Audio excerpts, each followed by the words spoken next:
Bonsoir à toutes et à tous. Donc, je me présente, je suis Xavier Noël, responsable du pôle culture scientifique et technique au CNAM Pays de la Loire. Donc, bienvenue pour cette conférence à deux voix. Alors, je vais présenter bien sûr nos intervenants. Avant ça, je voudrais d'abord remercier bien sûr ces lieux qui nous accueillent, la Loco Numérique, et puis bien sûr La Roche-sur-Yon Agglomération pour leur soutien à cet après-midi. Alors en fait, donc là, nous sommes sur la dernière partie de cette demi-journée. Donc une partie d'entre vous était là, d'autres non. Donc qu'est-ce que nous avons fait cet après-midi? En fait, déjà plein de choses, déjà beaucoup de choses ont été dites, pas tout, hein. Vous avez gardé des choses pour la fin. Je ne sais pas si c'est le meilleur, mais en tout cas des éléments de débat. Donc il y a eu deux tables rondes avec des personnes ou des institutions ou des entreprises qui sont impliquées sur les questions de ville intelligente et durable, comme on dit, hein, donc de Smart City, donc des acteurs du territoire qui ont pu échanger sur un certain nombre de choses. Et puis pendant ce temps-là, il y a eu aussi d'autres personnes qui sont allées jouer. Hein, voilà, des personnes étaient tout à fait studieuses ici, pendant que d'autres allaient jouer en 2038, donc pour des séances de créativité sur comment on imagine ce territoire smart. Je ne sais pas d'ailleurs ce que ça veut dire, hein, mais vous allez tout nous dire. Pour 2038, donc en tant que réponse à un certain nombre d'enjeux, évidemment des enjeux d'habitat, d'activité, d'emploi, de transport, de mobilité, d'alimentation, d'énergie, etc. Voilà, donc il y a eu des séances de créativité qui ont été très productives, hein, il y en a eu deux. Donc bravo à toutes celles et ceux qui ont contribué à ces séances. Et puis donc lors des tables rondes, voilà, il y a des éléments d'action déjà très concrets qui ont été donnés pour dire que c'est quelque chose qui existe déjà, hein, cette notion de territoire intelligent, durable, cette Smart City. Alors donc pour continuer à parler de ça, donc la ville intelligente et durable comme facteur de transition. Donc transition évidemment de territoire, on est toujours évidemment en transition pour plein de raisons, mais aussi c'est bien sûr des questions de développement et puis de vie en société qui se posent.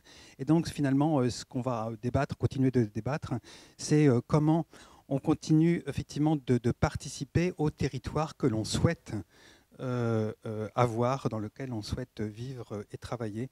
Et en fait c'est bien la question des usages d'un territoire en utilisant, parce que ça c'est très présent, et c'est peut-être d'ailleurs ce qui peut faire un peu controverse, en utilisant très largement des questions de données, donc des données qui doivent être collectées, et puis également bien sûr donc des données du numérique, hein. Il y a bien sûr la dimension technique ou technologique, hein. Est-ce que c'est une société, est-ce que les Smart Cities, du coup, c'est une société technologique qui va apparaître, enfin voilà, c'est toutes ces choses-là. Donc pour en parler, donc, nous avons invité, donc merci vraiment beaucoup pour votre venue. Donc il y a Jean-Philippe Fouquet, alors Jean-Philippe Fouquet qui vient de l'université François Rabelais de Tours, hein, donc qui est en fait un sociologue qui est ingénieur de recherche, hein, qui travaille dans différents laboratoires et qui travaille sur toutes les questions de transformation des villes, sur les questions aussi de ce qu'on appelle les espaces denses, ce qui est une vraie question. Alors vous allez me dire, mais à La Roche-sur-Yon, ça ne se pose pas trop, la question des espaces denses, mais peut-être aussi, d'une certaine façon, on va voir. Et puis bien sûr sur les questions d'innovation technique, de numérique, tout un tas de choses qui tournent autour des transitions. Et puis donc Maxime Schirer, donc, qui est maître de conférence en urbanisme au CNAM et qui lui travaille sur tout ce qui est, alors d'abord qui est co-responsable d'une formation que nous allons ouvrir au CNAM à La Roche-sur-Yon et puis à Nantes au mois de janvier, hein, sur le management de la ville intelligente et durable.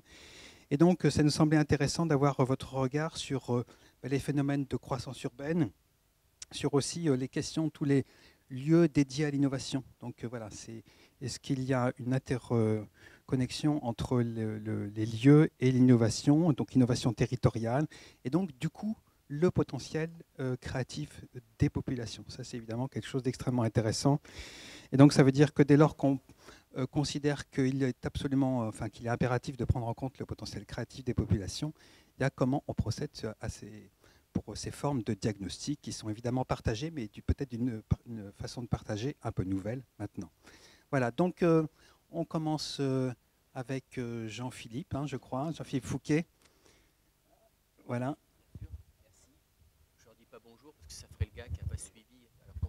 ensemble depuis quelques heures maintenant. Alors, pour tout vous dire, on avait au départ prévu chacun de notre côté 2 interventions en respectant bien le temps, mais bon. Et puis finalement, on s'est dit que ce qui était bien, c'était de capitaliser sur ce qui avait été dit, même si c'est un peu le contraire du CID. Hein, on est moins nombreux à l'arrivée qu'au départ, mais ce n'est pas très très grave. Ceux qui restent, on va essayer de capitaliser sur ce qui s'est dit pendant les 2 ateliers. Et on a une trame. Et puis, ce qu'on se propose avec Maxime, c'est de s'arrêter. Alors, l'un et l'autre, on a un peu d'expérience, puis ça ne nous gêne pas. Si vous souhaitez intervenir pendant, on n'a absolument pas d'ego par rapport à ça. Si vous souhaitez même nous interpeller parce que vous ne comprenez pas, parce qu'il y a des questions qui se posent, n'hésitez absolument pas à le faire pendant l'intervention. Ça ne gênera absolument pas ni l'un ni l'autre. Ça ne se lance pas? Je ne sais pas du tout. Alors moi, je suis, j'allais dire, nul en techno. Ça ne se fait pas ici. Mais... Donc, juste Tiens, je te la laisse. Le temps que les choses se mettent en place, la trame de l'intervention telle que nous allons peut-être vous la présenter, en fait, elle vise plus à, en tout cas c'est comme ça qu'elle a été pensée dans sa création originelle, plus à poser des éléments de débat, tout un tas de questions que soulèvent ces enjeux, ces problématiques de numérique, de connecté, d'intelligence. Ça a été dit à plusieurs reprises. Alors j'ai même appris qu'il y avait quoi d'autre d'intelligent qui a été dit tout à l'heure, je ne sais plus, un intervenant a rajouté quelque chose d'autre qui était intelligent, mais la liste de tout ce qui était intelligent qui nous entoure est absolument pléthorique. Donc l'idée, ce n'est pas de vous apporter des réponses péremptoires et affirmatives, mais c'est simplement, me concernant, dire voilà un peu comment le sociologue appréhende ça.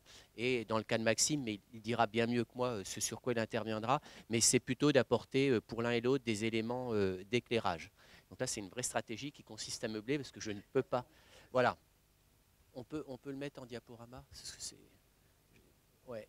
Donc, tu peux revenir juste sur le tout premier slide, c'est pour vous montrer qu'on a fait le choix de revenir relativement loin en arrière, puisque pourquoi revenir si loin en arrière? On va balayer très très rapidement cette partie, on va dire très très historique, mais la mise en perspective des 2 images, vous conviendrez que c'est vrai qu'on a fait un saut dans l'histoire de façon assez vertigineuse. C'est simplement dire, pour finalement que cette question, on peut mettre peut-être le slide 2 maintenant, simplement cette question de la transformation des territoires, de l'organisation et de l'aménagement de l'espace, ce n'est pas une question qui est nouvelle. Hein.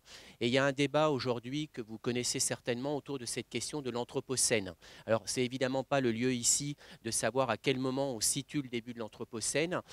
J'y reviendrai un peu plus tard quand je parlerai de la révolution industrielle pour montrer que c'est effectivement une étape clé de ce qu'on appelle la mise en Anthropocène.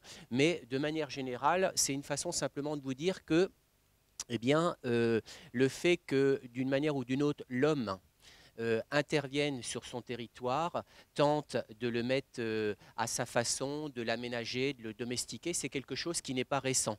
Là, il y a effectivement, on en parlait ce midi, il y a un effet du numérique qui constitue véritablement une étape très très particulière, importante, mais de là à dire que tout se joue depuis quelque temps versus un passé où rien n'aurait été fait, c'est quelque chose qui est un peu excessif.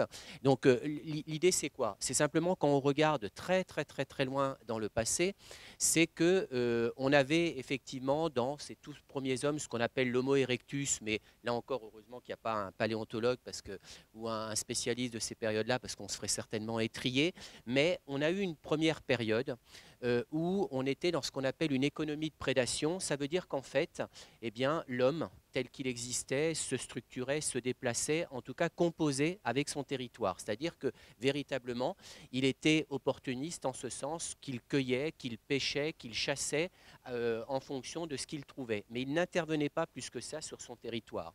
Et puis on a donc ça a duré bien évidemment pendant des centaines de milliers d'années. Et puis progressivement, sous l'effet d'un ensemble d'éléments, je n'en rappellerai que 2 et je ferai référence en ça à la fois à Audricourt et puis à Alain Gras, on a d'un côté l'apparition de la charrue, et c'est quelque chose, vous allez me dire, mais où il est parti alors qu'on est censé parler du connecté. Mais je vous assure que ce sont des étapes qui montrent à quel point on rentre dans cette logique de domestication, de rapport au territoire qui est sous la coupe de l'homme avec un grand H. On va rentrer, donc on va passer de cette économie de la prédation, une logique opportuniste, à une économie de la production où là, l'homme va progressivement prendre la main ou en tout cas essayer de faire un territoire qui soit un territoire à sa façon sur lequel il a une entière maîtrise. Alors, il y a cet effet d'apparition du feu qui va radicalement changer complètement le rapport au territoire, bien évidemment transformer son rapport à toutes les autres espèces. Il y a la question bien évidemment de la domestication, donc il y a 3 formes de domestication auxquelles qu'on peut citer ici très très rapidement. Il y a bien évidemment celle de l'animal.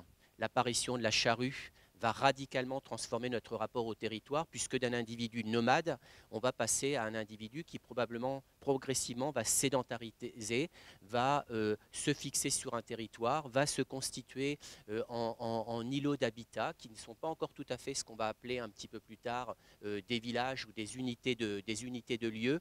Il y a bien évidemment la domestication des espèces animales, mais aussi du territoire. On est sur des brûlis, on est sur de la déforestation, puisqu'on va commencer à semer, à planter. Donc l'homme va se fixer. Et puis il y a aussi une domestication de l'environnement, puisqu'on va déboiser, c'est les brûlis, etc.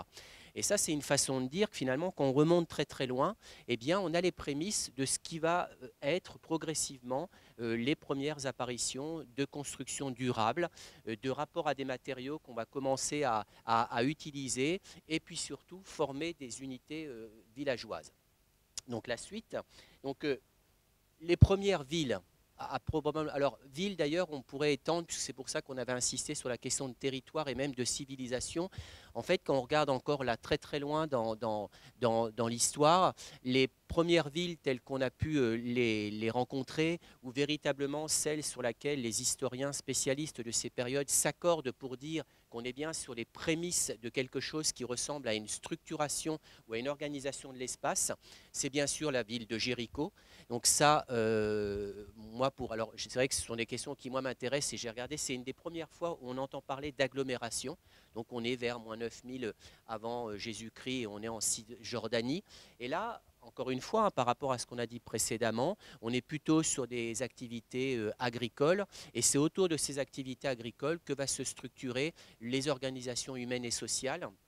Et également l'aménagement de l'espace. Donc moi j'ai noté, c'est les premières constructions en dur, Jéricho. Ce sont également les premières gestions collectives des terres. C'est également tous les métiers qui vont s'agréger autour de la terre, ceux qui vont collecter et protéger bien évidemment de tout un tas d'ennemis, que ce soit des animaux ou bien d'autres villages ou d'autres tribus, etc., etc., qui pourraient convoiter le grain, etc.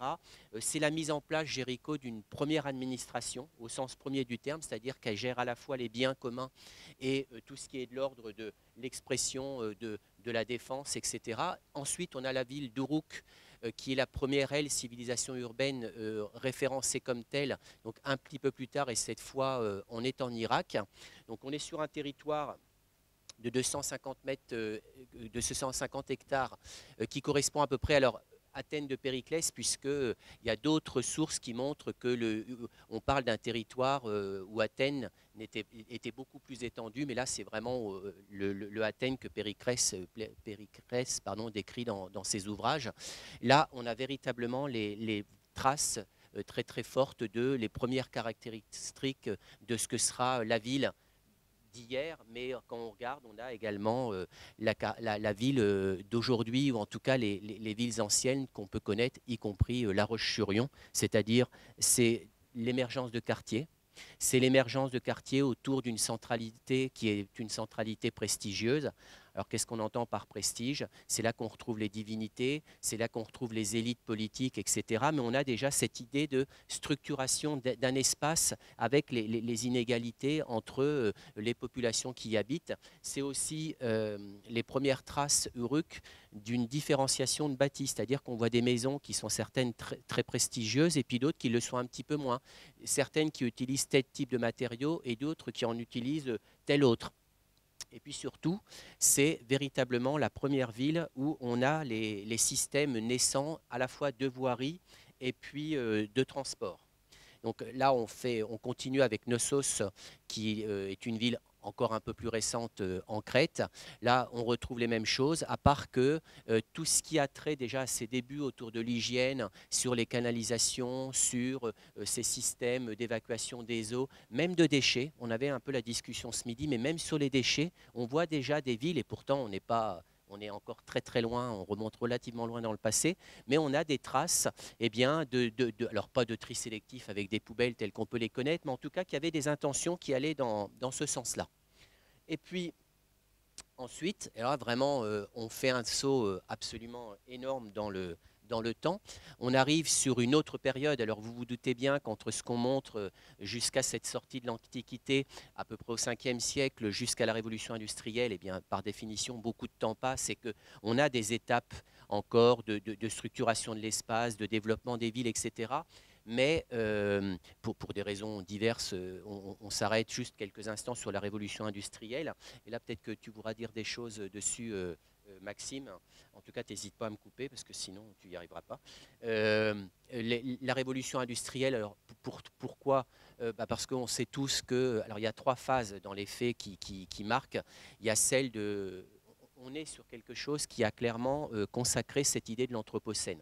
L'anthropocène, puisque cette première phase, c'est toutes les questions de mécanisation. Donc, ce sont les progrès techniques dans des industries. Alors, j'ai cité celle du textile, minière et métallurgique, parce que ce sont celles qui vont être très structurantes en matière à la fois d'effets, de besoins de main-d'œuvre, mais aussi qui vont générer énormément de déplacements de population.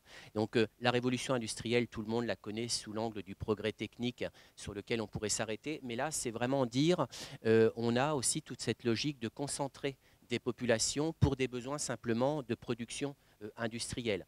Et on a tous en tête ces grands patrons que certains ont qualifiés d'humanistes, etc., qui l'étaient peut-être certainement en partie, mais en tout cas qui avaient besoin d'avoir cette main-d'œuvre à proximité. Et on voit comment cette période-là correspond à une augmentation de la population urbaine, avec vraiment cette volonté d'avoir un habitat et un lieu d'activité qui soit extrêmement proche. Et puis, toute cette partie-là, c'est Le Play, c'est Villermé, c'est-à-dire tous ces mouvements un peu hygiénistes, les égouts, bien sûr, la question de l'eau potable. Dès que tu... Oui, bien sûr. Intervenir pour peut-être faire un complément.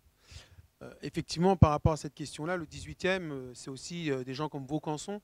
Et donc, pour aller vers une industrialisation, on commence à penser la machine, on commence à penser notamment l'automatisme. Et donc, avec cette mise en perspective de l'automatisme qui va d'abord être pensé simplement pour le textile et qui sera ensuite ramené dans la ville, on commence à voir la question de la rationalisation de la ville. Il faut bien se dire à cette époque, c'est la question de l'énergie, comment on produit l'énergie. Quand c'est de la vapeur, avant que ça soit électrique, c'est des poulies un peu partout qui entraînent en fait des dynamiques dans des petites usines, on va dire au fond des cours. Et donc il y a cette idée de comment on va adapter la ville du Moyen-Âge à cette industrie naissante qui va se développer un peu partout dans la ville.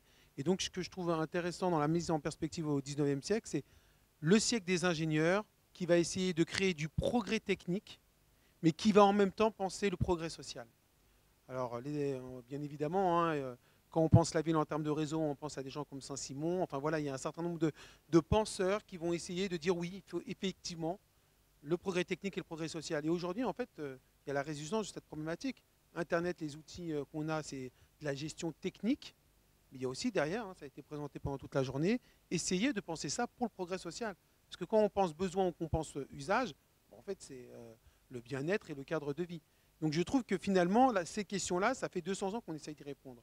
Alors on a essayé d'y répondre à travers les réseaux qui sont devenus classiques, qui sont les réseaux à la fois électricité, gaz et eau, qui sont des réseaux urbains qui sont nés au 19e siècle, principalement. Et aujourd'hui, on essaye de voir comment s'inscrit finalement la question du réseau informatique ou du réseau numérique, pour aller plus vite, informatique et télécom, qui finalement se développe dans les mêmes en fait, échelles de valeur. Si on prend la question du téléphone, ça a été exactement cette même question. Comment on finance le téléphone, par exemple, dans des zones denses pour le ramener dans des zones peu denses? À l'époque, on appelait pas ça des zones blanches, mais on appelait ça des zones en fait très peu denses. Ben, on prenait l'argent, la rentabilité dans le cœur de ville pour le faire à la campagne. Aujourd'hui, on a exactement les mêmes problématiques avec la question de la fibre optique. Sauf que le contexte, il est un petit peu différent et on en reparlera tout à l'heure. C'est de la pure impro hein, ce qu'on fait. Hein. Donc ne croyez pas qu'en fait c'est complètement prévu, ça ne l'est pas. Moi je suis ravi de t'entendre évoquer Saint-Simon. Alors pour ceux qui ont non pas du temps à perdre, mais du temps à consacrer, lisez les mémoires de Saint-Simon. C'est vraiment quelque chose d'absolument délicieux à lire. Et là où c'est intéressant par rapport à la remarque de Maxime et ce qui a été dit pendant toute l'après-midi, c'est qu'à plusieurs reprises, Saint-Simon évoque justement ce besoin de répondre à des attentes populationnelles, faire le bien alors avec tout ce qui est les intellectuels et penseurs de cette période-là, c'est-à-dire que parfois on se demande la légitimité ou la définition qu'ils ont de faire le besoin de l'autre, voilà. Et c'est vrai que moi j'ai été très interpellé, bon c'était pas notre rôle cet après-midi, mais on a entendu beaucoup parler de besoins, de répondre à des besoins, d'apporter des services. Bon, il y a toujours une question sur laquelle je reviendrai peut-être un peu plus tard et qu'on pourra la noble assemblée y compris, essayer de répondre tous ensemble, c'est d'abord le besoin pour qui. C'est-à-dire, il y a des gros là, il y a une argutie qui est très très bien préparée. Alors ça me gêne parce qu'il y a des gens qui ne sont plus là à qui j'aurais pu adresser cette question, mais sur faire le bien, etc.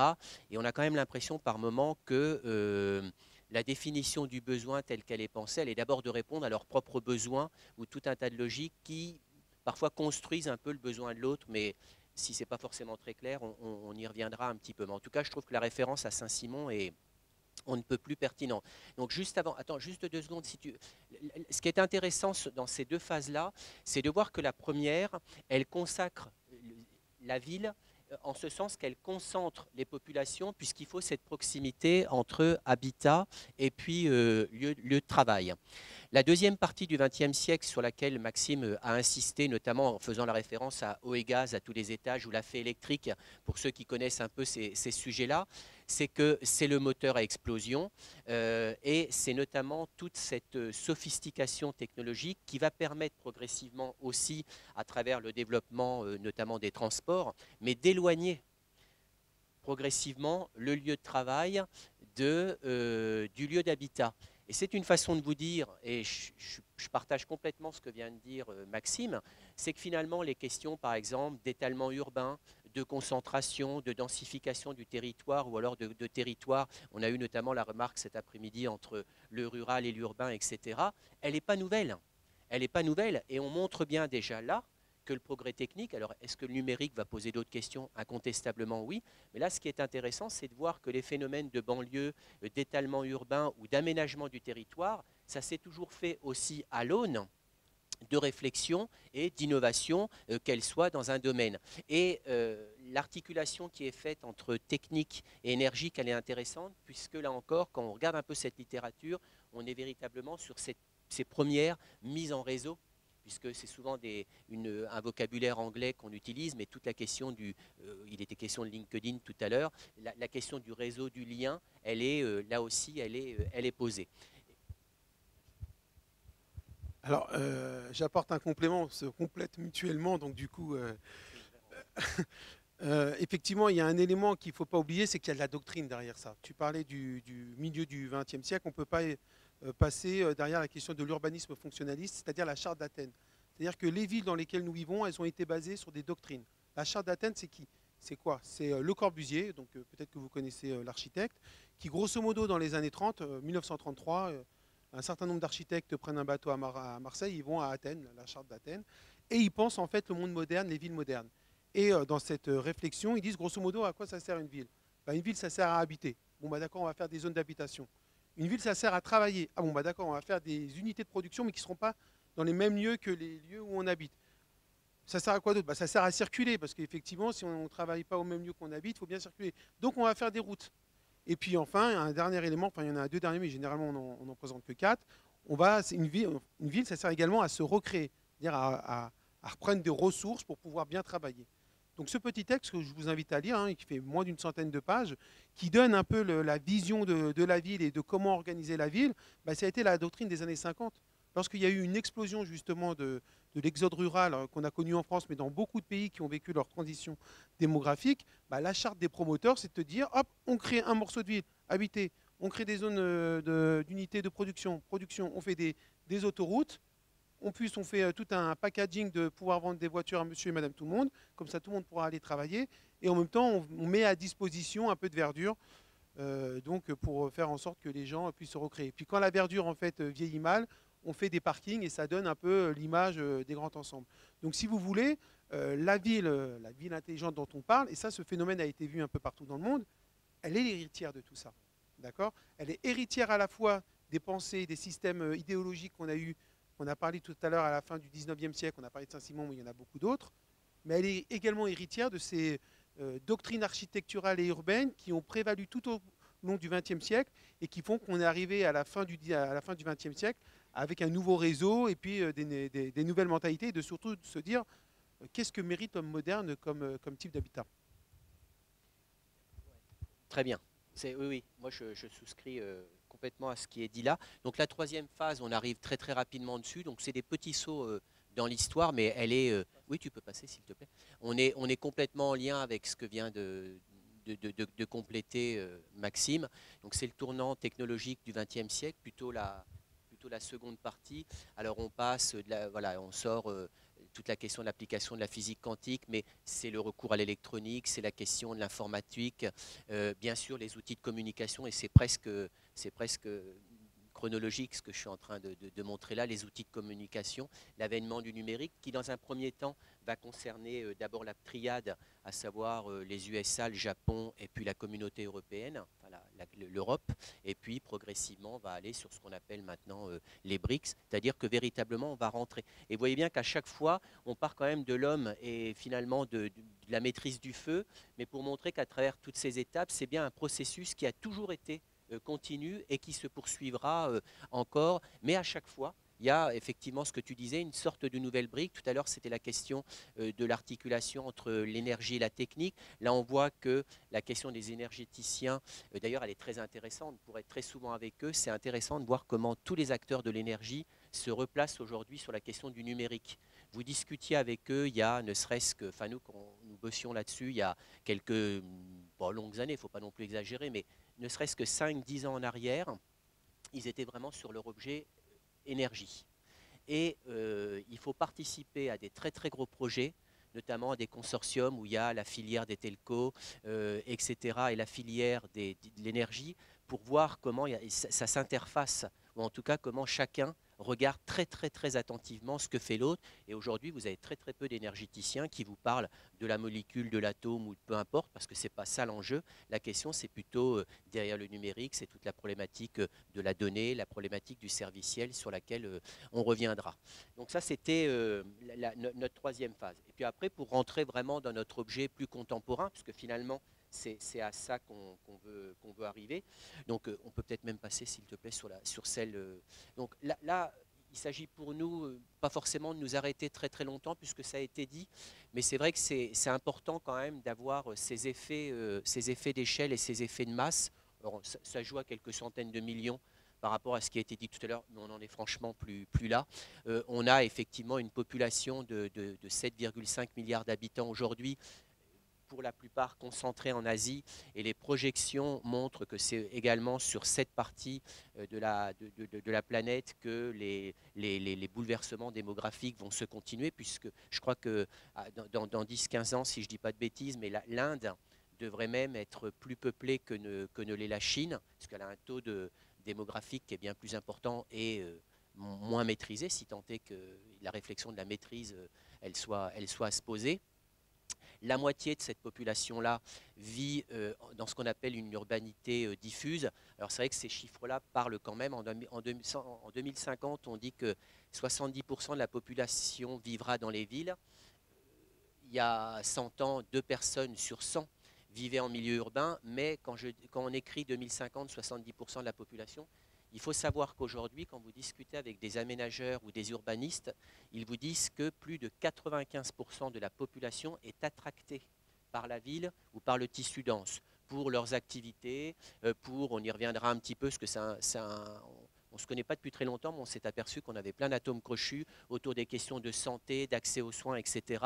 Et 95% de la population est aujourd'hui, alors ça c'est, oui, petite précision, mais vous l'aurez déduit par vous-même, mais quand je dis 95%, c'est en Europe et notamment en France. En tout cas, je pense que ce chiffre-là, il vaut pour l'Europe, ou en tout cas pour tous les territoires qui sont développés.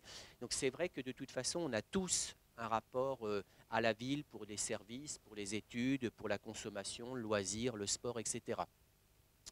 Parmi ces chiffres, ce qui est important, c'est cette hausse attendue et déjà enregistrée de mégalopoles qui vont absolument exploser. Donc on parle, tout à l'heure il a été cité, je crois, Shanghai, qui est une des villes avec Tokyo, où on est sur plusieurs grosses dizaines de millions d'habitants. Donc voilà, c'est des effets d'échelle, mais on se dit qu'à Tokyo ou en Shanghai, on a plus de la moitié de la population d'un pays comme la France. Donc ça dit des choses. Et qu'en même temps, ça, ces chiffres-là sont intéressants. En fait, ces villes, alors même qu'elles prennent énormément de place en termes d'accueil populationnel, eh bien, elles ne représentent que 2% de la planète, du pourcentage de la surface de la planète. Donc ça aussi, ça montre quand même cette concentration de l'habitat. Vraiment, c'est pour ça, en tout cas, quand moi je fais des présentations, j'aime bien faire ces va-et-vient dans l'histoire, mais repenser à cette première image et cet homme préhistorique. Et voyez ce que ça dit aujourd'hui, qu'on concentre quasiment plus de la moitié de la population sur 2%. Donc ça dit quand même quelque chose sur nos modes de vie. Est-ce que ça réinterrogera et qu'on va poursuivre ce mouvement dans une hyper-concentration urbaine, ou est-ce qu'à un moment donné, effet de saturation, ce que tu disais tout à l'heure sur la qualité de vie, l'air, etc., on ira sur d'autres territoires, ou peut-être que l'homme étant absolument imprévisible, on ira conquérir d'autres planètes parce qu'on considérera que celle-ci est mal en point et peut-être que tout le monde ne pourra pas y aller. Après, on pourrait vraiment jouer les prospectivistes et les oracles poussés à l'excès, mais en tout cas, ces chiffres-là disent quelque chose. Et puis, ce dernier chiffre, il nous intéresse particulièrement. Eh bien qu'elle pèse peu en termes de surface de la planète, elle représente 75% des consommations énergiques, 80% des émissions de gaz, pas de CO2. Donc là, ça montre aussi leur poids. Je vais apporter un complément par rapport à tes chiffres. Ce qu'il faut bien se rendre compte, on dit 7,5 milliards d'humains. On dit, oh, c'est beaucoup. Ce qu'il faut se rendre compte, c'est les rythmes. C'est-à-dire que grosso modo, en 1827, premier milliard de l'humanité. C'est-à-dire qu'il y a moins de 200 ans, on atteignait le premier milliard. Le deuxième milliard, c'était 100 ans plus tard. Je vous le fais à la louche, hein, mais c'est à peu près ça. Aux alentours de 1920-1930. C'est-à-dire qu'entre 1920 et 2020, il y a 5 milliards d'individus. C'est ça, en fait. Et c'est pour ça que la principale révolution qu'on vit aujourd'hui, elle n'est pas numérique, elle est démographique. Et ça, on l'oublie souvent. Elle est urbaine. Ça se passe en ville. 5 milliards d'individus. Alors, pour des pays comme la France, effectivement, ça représente des choses importantes, mais on prend une ville comme Bordeaux, c'est grosso modo plus de 10 000 habitants par an. Enfin, des quartiers de plus de 10 000 habitants. J'aimerais bien voir ce que ça donne sur La Roche-sur-Yon. C'est combien d'habitants? 54 000. En 5 ans, on a doublé la population. Bah, imaginez que c'est ça ce qui se passe dans les pays en voie de développement. Sauf que ce n'est pas sur 50 000. C'est qu'en moins de 5 ans, on a des villes de 1 million d'habitants qui naissent. Et là, elle est la problématique de comment je fais pour amener du logement, des activités, former les gens, parce qu'en plus, c'est des populations jeunes, pour ramener de l'électricité, pour ramener de l'eau, pour faire les réseaux d'assainissement. C'est là où, en fait, la question du numérique impliquée à la question du génie urbain, quand je dis génie urbain, c'est à la fois du génie civil, hein, des tranchées et tout ça, puis c'est aussi la manière de faire de la planification, quelle est la plus performante. D'accord? Donc ça, il me semble que c'est un élément important à mettre en perspective. Tout à l'heure, on évoquait l'Inde. Aujourd'hui, c'est, on va dire, moins de 30% de la population qui est rurale. Quand 30% de 1 milliard 300 millions ou 1 milliard 200 millions, on va faire ça à la louche, hein, le 100 millions de personnes, c'est une petite touche. Bah, si c'est des taux d'urbanisation qui font que c'est tous les ans 5 millions de personnes qui s'urbanisent, imaginez ce que ça veut dire pour les villes. Donc le défi urbain, c'est lui qui conditionne la question du numérique. Et c'est la question du numérique qui ensuite interroge la question, bien évidemment, du développement durable. Parce que ces deux notions, en fait, elles sont très fortement liées par rapport au taux d'urbanisation. Voilà ce que je voulais dire pour... Sans se bombarder collectivement de chiffres, moi j'en avais noté quelques-uns, alors j'allais dire pour s'amuser, je ne suis pas sûr que ça prête beaucoup à sourire, mais c'est pas grave, c'est plutôt une formulation, mais chaque semaine, c'est 1 million de personnes qui viennent s'installer en ville à l'échelle de la planète. Chaque semaine, il y a 1 million de personnes en plus qui viennent s'installer dans les villes. Et dans les années à venir, ce sont 800 millions d'Indiens et de Chinois. Alors je sais pas, c'est vrai que c'est désolé, on n'a rien contre les Chinois ni les Indiens, mais c'est là que les problématiques risquent de se concentrer, dont la moitié en ville. Donc c'est vrai que c'est important d'avoir ces échelles de grandeur pour voir que, je ne dirais pas que ça ne veut pas dire qu'on ne doit rien faire, mais vraisemblablement que tous les enjeux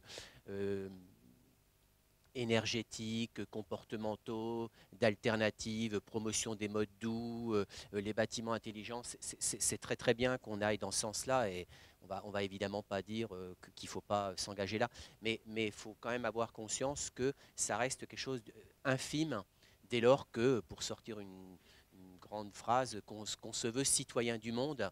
Encore une fois, je ne dis pas qu'il ne faut rien faire, mais si je dis ça, c'est que nous, notamment, je vous donne la parole, hein, c'est promis, mais nous, sociologues, très souvent, on nous dit, parce qu'on est très interpellés sur comment amener les gens à changer de comportement, etc. etc. Et il n'est pas rare qu'on ait en face de nous des gens qui soient sensibles, qui aient envie de faire des choses et qui en même temps nous disent oui, enfin moi je veux bien qu'on me culpabilise ou en tout cas qu'on m'incite à éteindre l'éveil, à faire ceci et cela, mais quand je regarde, alors parfois, parce que c'est des niveaux scalaires très différents, mais quand je regarde la ville avec tous ces commerces qui restent allumés, et puis quand le niveau scalaire est encore un peu plus macro, on nous dit oui, mais quand on regarde certains pays, etc., qu'est-ce que j'apporte, quelle est ma contribution? Donc là, il faut expliquer que la contribution, elle n'est pas forcément, par exemple, en retour économique, mais c'est plutôt se considérer comme un citoyen du monde, mais en même temps, il faut avoir à l'esprit ces échelles-là et savoir où se situent les enjeux. Et contrairement à ce que beaucoup pensent, les Chinois ne sont absolument pas des gens irresponsables et inconséquents, même si on peut contester, mais sur tout un tas de filières, de véhicules propres, etc., même de bâtiments durables, ou je pense à des bâtiments BEPOS, en termes de formation, de compétences, sont des gens qui vont très très vite parce que aujourd'hui vous ne sortez pas dans Shanghai à certaines heures sans avoir un masque, et encore, il faut avoir le masque hyper high-tech parce que sinon vous respirez très très mal. Donc voilà, on est quand même sur des territoires où nous restons malgré tout protégés, indépendamment de problématiques de montée des eaux, je le dis parce que ici vous êtes plus concernés que je peux l'être à Tours, quoique j'ai la Loire, quoique la Loire peut monter. Excusez-nous monsieur, vous vouliez...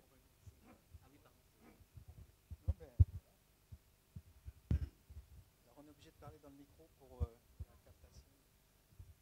Oui, ça va vous paraître peut-être un peu simple. Vincent Charbonneau, une entreprise dans le domaine des TIC, technologies de l'information et de la communication. Et pour résoudre en partie une grosse partie du problème, ça se passe dans la communication, je pense. C'est-à-dire il va falloir tout simplement apprendre le chinois.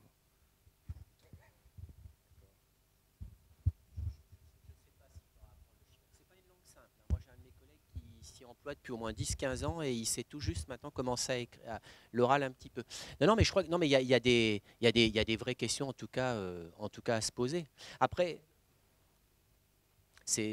non, mais c'est vrai que c'est une vraie question. Après, voilà, il ne s'agit pas de polémiquer à outrance, mais ce qui est sûr, c'est que... on y reviendra dans la deuxième partie du débat sur la question du changement, parce que voilà, on a quand même été très captifs de tout un tas de discours qui nous ont été tenus.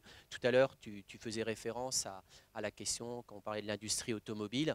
Moi, par exemple, j'ai souvenir, pour avoir beaucoup lu là-dessus, que dès que les premières voitures, donc au tournant de la fin du 18e et le 19e, on voit apparaître immédiatement les premières contributions de penseurs, d'aménageurs, de gens qui anticipent ce que ça va faire en termes de saturation de certains espaces denses et qui anticipent déjà les alternatives à la voiture, dès la création de la voiture.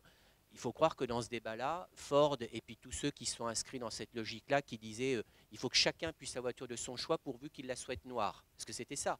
Le discours qui avait été tenu par Ford sur la liberté de posséder sa voiture individuelle, c'était dire chacun doit pouvoir avoir sa voiture pourvu qu'il la souhaite noire et surtout qu'il en souhaite une.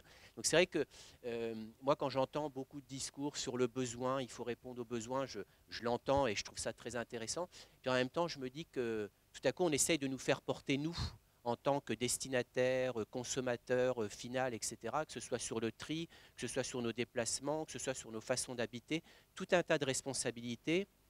Et ce sont la plupart du temps les mêmes qui ont été très très contents qu'on consomme beaucoup, qu'on éclaire beaucoup, que dans les années 70, moi j'ai souvenir chez mes parents d'avoir des tas d'électroménagers, Seb, vraiment notre maison s'appelait Seb, mais c'était vrai chez vos parents et grands-parents, tout le monde avait besoin de ces équipements parce que ça s'inscrivait dans un état de civilisation, de confort, de progrès, etc., où il fallait posséder. Donc c'est vrai que ce sont aujourd'hui les mêmes qui, par moments, nous font porter la responsabilité de comportements qu'on aurait, qui seraient irresponsables, etc. Donc c'est vrai qu'il y a quand même à trouver un curseur, et je trouve que vous avez tout à fait raison quand vous dites sur la question de la communication, de la sensibilisation, c'est-à-dire comment on va parler de tout ça. Juste pour le slide suivant, revenir sur nos questions. Alors peut-être rentrer, on a listé, on s'est amusé malgré tout à lister à peu près les enjeux qui reviennent. Alors bien évidemment, ce sont des enjeux qui sont à des niveaux très très différents, mais qui par définition sont encastrés les uns dans les autres. Donc tous les enjeux de la ville intelligente, de la ville connectée, de la ville du futur, vont poser de toute façon des problématiques sur chacun de ces enjeux, à charge de voir comment ils pourront être traités, résolus, etc. Ça après à chacun de voir où pourra être sa contribution. Des enjeux en matière d'aménagement du territoire, c'est la question de l'étalement urbain, la question de la verticalisation, la question de la densification.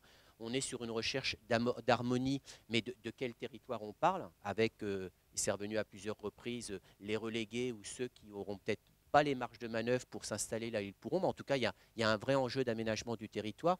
Des enjeux, bien sûr, en termes de questions d'énergie, d'écologie et d'environnement. Donc on parle beaucoup, on a parlé du Grenelle, on a parlé de la transition écologique et énergétique, c'est toute la question du bâti, c'est toutes les problématiques de transport, c'est tout l'équilibre entre le minéral et puis la trame verte.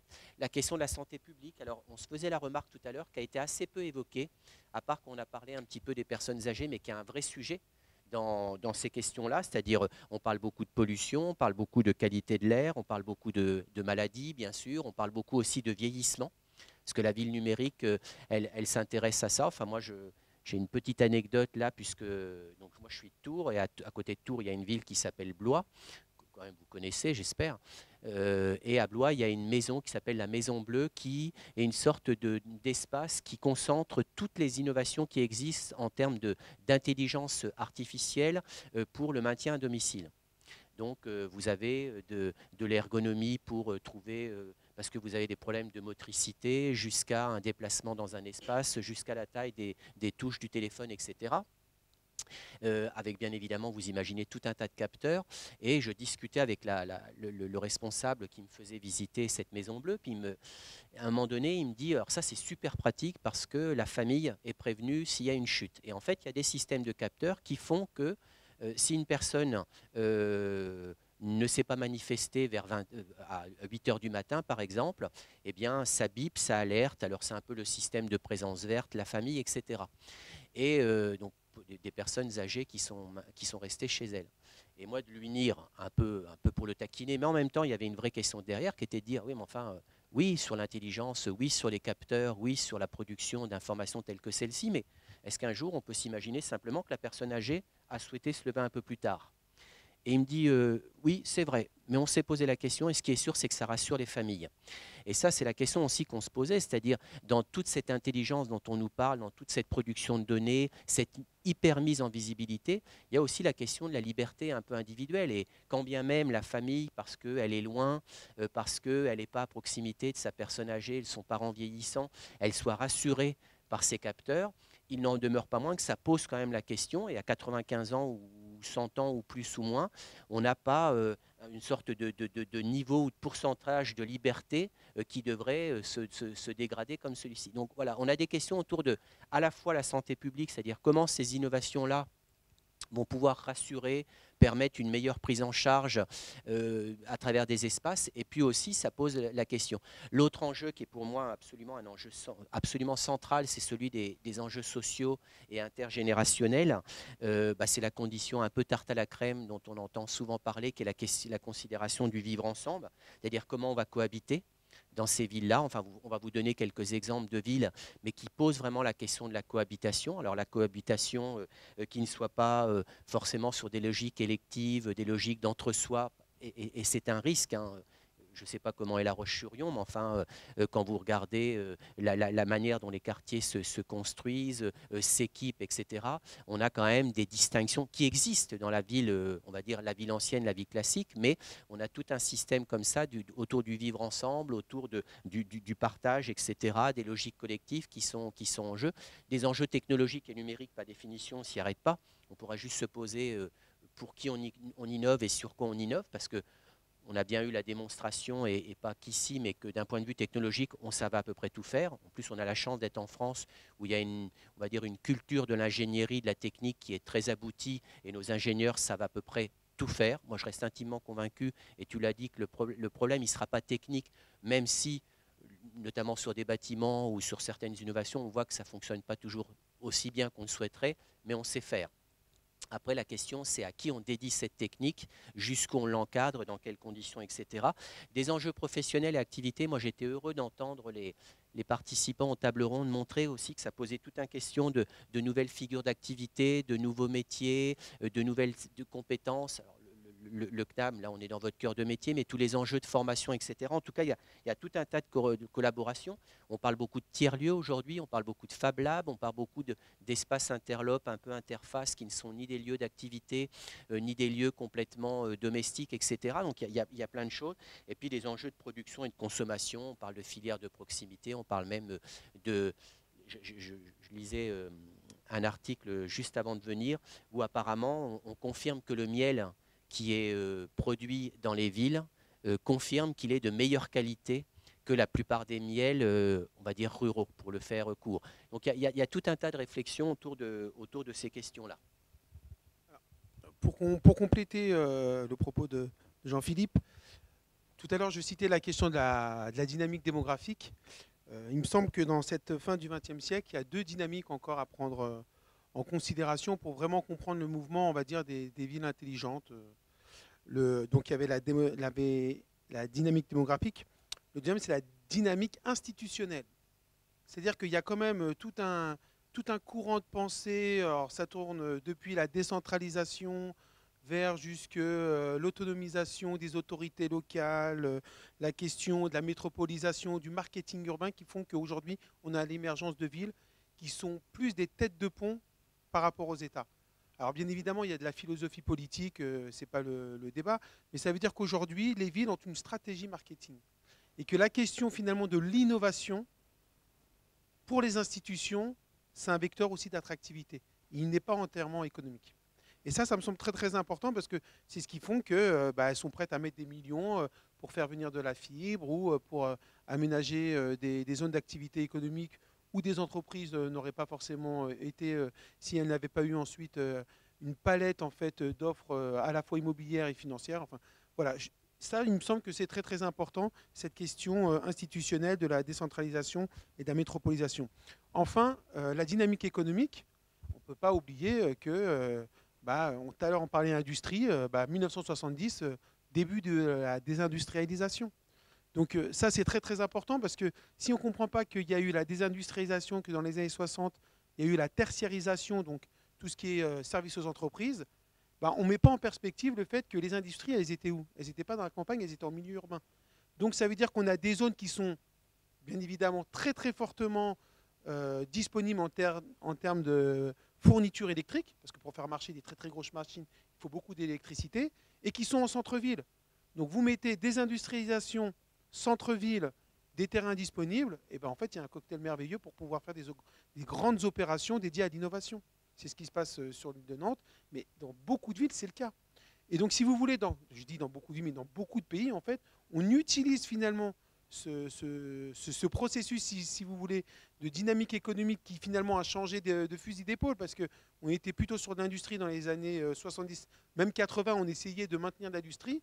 Et puis à partir des années 90-2000, on voit aux États-Unis, c'est toutes les politiques dont je ne me souviens plus le nom de l'acte aux États-Unis qui prend acte finalement qu'on va baser l'industrie sur la question de l'innovation et donc sur l'économie immatérielle. Je crois que c'est en 92 avec Clinton, ce qui sera repris en 94-95 sous le gouvernement Balladur et ce qui fera dire en 2003, je crois que c'était une France sans usine, je me souviens plus qui, Raffarin, il me semble, de mémoire. Bon, bref, tout ça vous met un dispositif général, d'accord? Il faut bien se rendre compte que la ville intelligente, elle est dans tous ces processus, d'accord? Juste pour terminer, ça c'est souvent un argument pour dire on s'approche de la fin, et généralement ça rassure l'animateur, et en fait on ne termine pas du tout. Mais si, on va terminer. Non, juste pour avancer, même quasiment, tu peux peut-être avancer même s'il te plaît 2 slides, parce que le premier, bon, alors ça c'était juste, je vous donne un exemple, si je ne dis pas de bêtises, mais j'ai un doute, c'est son dos? Ah oui, ouais, c'est son dos. Donc on va y revenir, voilà, sur le slide suivant. En fait, on s'est amusé à prendre des exemples parce que il ne s'agit pas de faire une sorte de versus un peu excessif et un peu caricatural entre ce qui se passe dans les villes existantes et l'émergence de villes nouvelles, mais il y a quand même des problématiques qui se posent de façon distincte. Et même si à l'intérieur des villes, des villes existantes, on va les appeler comme ça, il y a des degrés. Là, on s'est amusé simplement à regarder dans certaines villes, mais évidemment cette liste est loin d'être exhaustive, mais des choses qui se font. Donc à la ville de San Francisco qui a démarré finalement assez tôt, parce que c'est une ville qui avait tout un tas de problématiques, indépendamment du fait qu'elle héberge énormément de compétences en matière d'innovation autour des questions du numérique. Mais il y a eu tout un... Alors le nom m'échappe présentement du programme qui avait été lancé, mais où là véritablement on était sur le recours... le plus important qui soit, le plus durable possible, d'innovation technologique sur des problématiques qui sont des problématiques classiques. Bien évidemment, c'est celle de l'habitat, la gestion de l'habitat sur des problématiques de gestion, de maîtrise des consommations d'énergie, la question également des transports. Et puis on voit, alors ça c'est assez classique, on l'a sur les déchets, on l'a sur la question de la fluidité. Là, on a eu beaucoup cet après-midi autour de la problématique du stationnement. Donc il y a on va dire les thématiques assez classiques.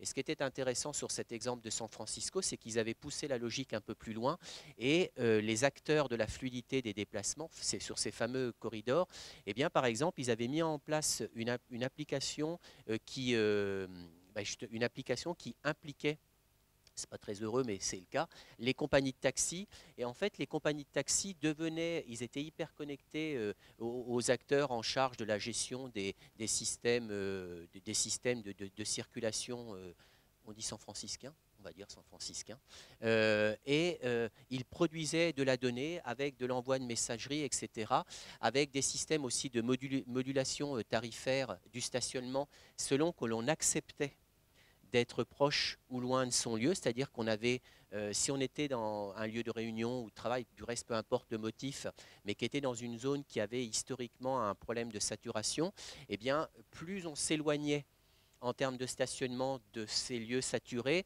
et moins le prix du stationnement était élevé. Et puis inversement, eh bien, vous acceptiez de payer plus cher, mais la contrepartie, c'est que vous étiez relativement proche de votre lieu. Donc énormément de production de données autour des consommations individuelles. Il y a eu beaucoup de choses qui avaient été faites sur les bâtiments tertiaires, etc. Dans un contexte particulier californien où ils ont connu des blackouts et des sécheresses, où il y a une vraie incertitude par moment sur ces territoires-là.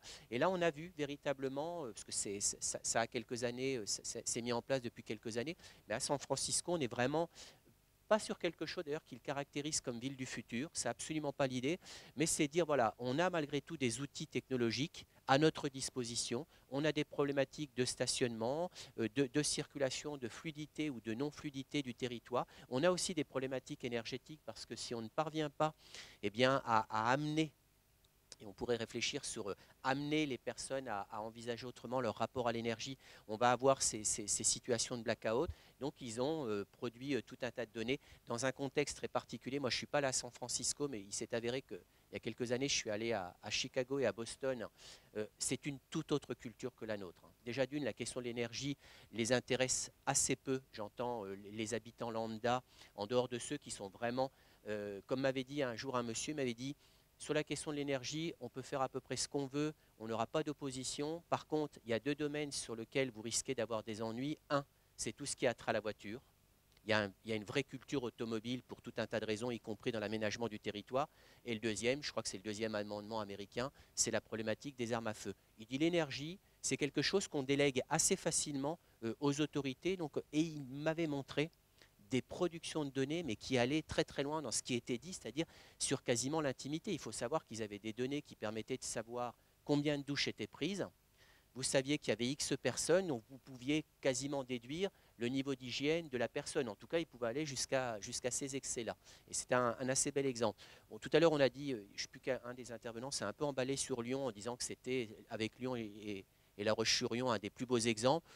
Moi, je termine une recherche sur Lyon où je modérerai mon enthousiasme. C'est vrai que c'est un territoire qui fait beaucoup sur ces questions-là, et notamment sur Lyon Smart Community, où là, c'est pareil, on retrouve les mêmes problématiques autour des questions d'habitat, de déplacement, d'incitation au transport doux, au mode doux. Il y a un gros développement avec des capteurs, etc., pour dissuader l'usage de l'automobile individuelle. Mais en même temps, ils ont une configuration lyonnaise avec des banlieues qui ne se prêtent pas toujours non plus, enfin en tout cas qui sont très inégalement desservies par les transports. C'est pas pareil que d'habiter à Mézieux ou d'habiter de l'autre côté, du côté de Satonnet, avec pareil des gestions de mobilité, des situations de suivi de consommation.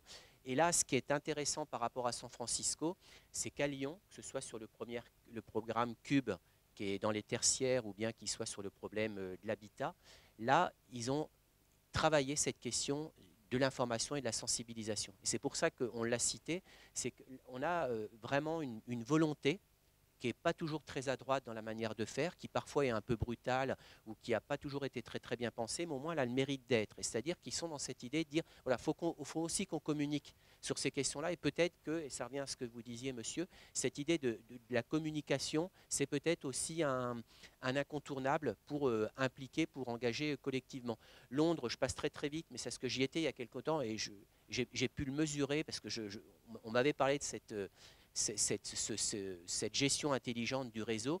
Et en fait, ils ont des horaires qui par moments sont des horaires d'hyper sollicitation du métro londonien qui est le plus ancien et qui est très utilisé. Et en fait, pour fluidifier, et ils collectent via tout un tas de capteurs sur les cartes des abonnés, en fait, ils fluctuent le prix du métro selon le moment. Et en fonction aussi de la saturation, ils ont la possibilité, là où vous mettez votre ticket, où vous badgez, de ralentir la vitesse de levée de la barre. Ce qui permet en fait, pour vous c'est indolore, mais c'est un peu le syndrome, ceux qui ont des enfants le savent, moi c'est pour ça que je déteste les parcs d'attractions, mais quand vous allez chez Disney ou chez Astérix, en fait vous passez votre temps. Et en fait, il faut d'abord apprendre à gérer son temps. En fait, vous devez... je crois qu'il y a des gens qui se sont amusés, mais il me semble que dans un parc d'attractions, on passe véritablement 1h30 maximum à faire de l'attraction. Tout le reste du temps, on attend. On passe notre temps dans des files d'attente absolument insupportables. Mais là où c'est intéressant, en tout cas pour moi qui déteste ça, mais ça c'est, voilà, je referme la parenthèse. Mais là, sur Londres, là où c'est intéressant, c'est de voir qu'ils avaient cette possibilité de moduler un peu la vitesse d'ouverture des barrières, ce qui permettait, c'était indolore. En tout cas, il fallait vraiment que la personne soit très sensible pour voir que la barrière se levait, mais en fonction des pics de saturation, et ils distribuaient les tickets plus ou moins rapidement.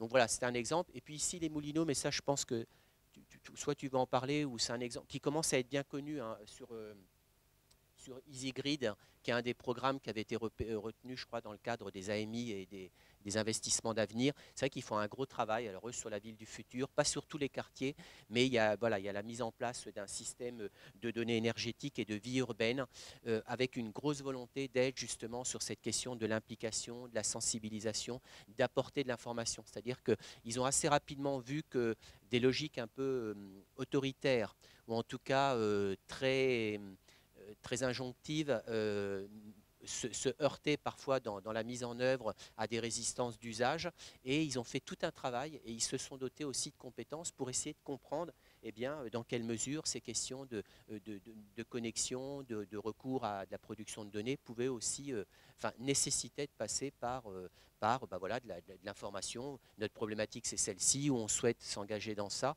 et à partir de là, il y a une implication. Ça, c'était pour des villes existantes. Tu peux peut-être dire un mot avant. Peut-être sur ici les Moulineaux et puis Lyon, ce qui me semble intéressant de soulever, c'est les nouveaux opérateurs urbains dans ces différents programmes. Sur Lyon, on voit c'est Toshiba, le maître d'œuvre. Toshiba faire de l'urbanisme ou faire des quartiers, ça semble un petit peu nouveau. Puis dans le cadre d'ici les Moulineaux, c'est Microsoft qui est à la barre. Il y a Total, bon bien sûr il y a Bouygues, enfin après avec un certain nombre d'opérateurs. il y a peut-être Siemens, enfin je ne m'en souviens plus exactement, Schneider.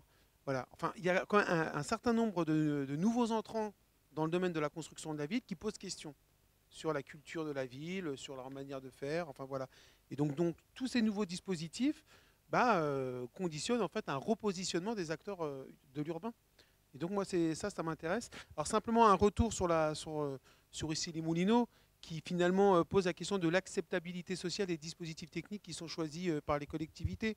Issy-les-Moulineaux, ils ont pris un système de smart grid et notamment de chauffage, ADEME 19 degrés. Ouais, mais enfin, sauf que les gens, ils ne veulent pas 19 degrés. Donc en fait, il y a eu des plaintes et ils ont remonté à 22-23.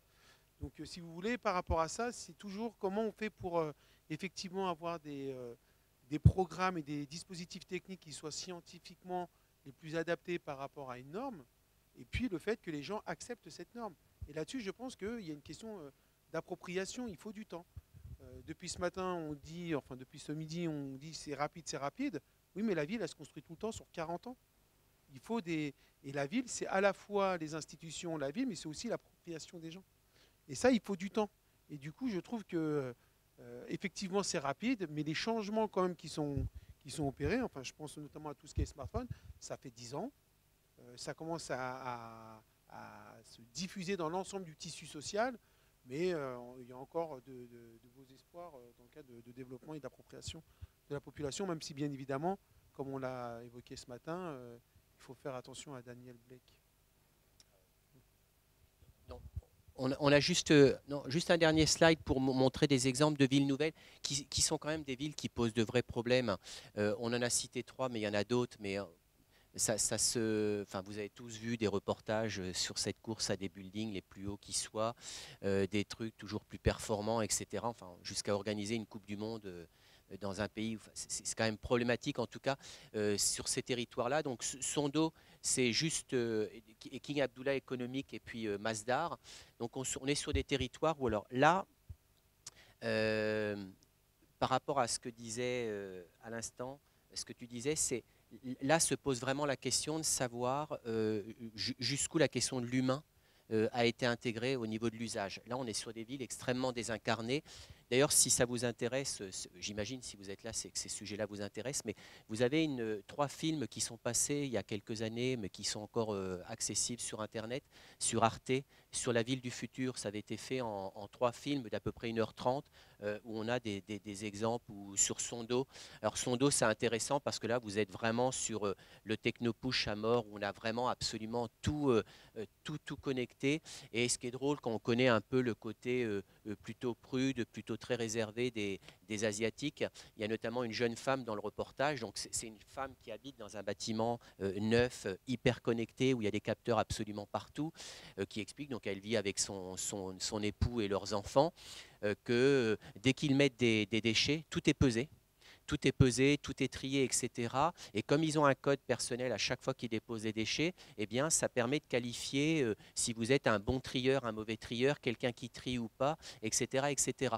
Et puis elle explique, alors ça c'est pour la petite anecdote, que selon leur comportement plus ou moins vertueux, ils gagnent en fait des points. Et ces points-là, parce que dans la résidence, je crois qu'en sous-sol, il y a une sorte de salle de sport, eh bien, ils gagnent un mois gratuit au centre fitness du bâtiment. Enfin, il y a tout un tas de trucs comme ça, mais ce qui est très drôle, c'est de la part de cette dame-là, c'est qu'elle dit on ne peut même plus, c'est devenu difficile d'être infidèle. Alors quand on connaît le côté très posé sur ces questions-là, je ne dis pas que les latins, ce n'est pas une question de pratique, hein, que je suis en train. En plus, je te montre toi, je ne le connais pas suffisamment. Mais cette femme-là, à travers ça, elle pose cette question-là, dire voilà, là on est sur quelque chose qui est hyper connecté, le moindre de nos gestes donne lieu à tout un tas de production de données, même si ça s'inscrit dans cette logique de maîtriser, de compteurs intelligents. Ça a été évoqué tout à l'heure, cette histoire de nudge avec les incitations. Donc là, Sondo, vraiment, on pousse la logique jusqu'au bout. Et on retrouve ça sur les 2 autres villes. Masdar, c'est un peu plus récent. Alors, ce qui est très étonnant, c'est qu'il se considère être comme la première ville verte au monde, qui se situe absolument en plein désert. Donc on a 0 carbone, 0 déchet, on produit à partir des données existantes, etc. Mais on est sur ces exemples de villes nouvelles où quand on pose la question, et on retrouve hélas les mêmes grandes entreprises qui sont un peu les leaders mondiaux sur ces questions-là, que ce soit ceux de l'informatique ou ceux plutôt, on va dire, les historiques de l'énergie ou des nouvelles technologies. Là, la question de l'humain, elle se pose absolument pas. C'est-à-dire qu'on considère qu'il va y avoir une capacité à s'adapter à des bâtiments très très exigeants, cette question du niveau de température, qu'on va s'adapter à des modes de vie, etc., avec souvent un accompagnement autour de, il y a un territoire qui a des caractéristiques physiques, climatiques, et il faut composer avec. Mais on évince complètement la question de l'intimité, la question de la confidentialité. Est-ce qu'à un moment donné, je suis capable de m'extraire du système technique? On ne se pose pas la question. Mais c'est vrai que ces exemples de villes nouvelles, en tout cas, sont des exemples qui poussent complètement la logique. Donc voilà, donc on va dire qu'on peut finir complètement. Voilà, donc nous, ce qu'on disait, c'était plus ça, c'était rappeler peut-être nos points, moins de conclusion que d'ouverture, qui était de dire la ville, c'est d'abord un espace-temps social. Donc on voit bien qu'il y a une question de définition de ville en débat. Ce n'est pas tout à fait pareil de poser la question de la ville intelligente quand on est sur un territoire existant, qui a un passé, qui a une organisation, qui a patrimoniale, etc., telle qu'elle est, et puis des villes qui émergent un petit peu, ou des quartiers... je pense à ici, par exemple, et ce qu'ils font, on a ça dans toute... Donc, comment on parvient à, malgré tout, conserver cette ville comme un espace-temps social qui est organisé avec ses logiques? Est-ce que les villes, elles ont vocation à se ressembler toutes?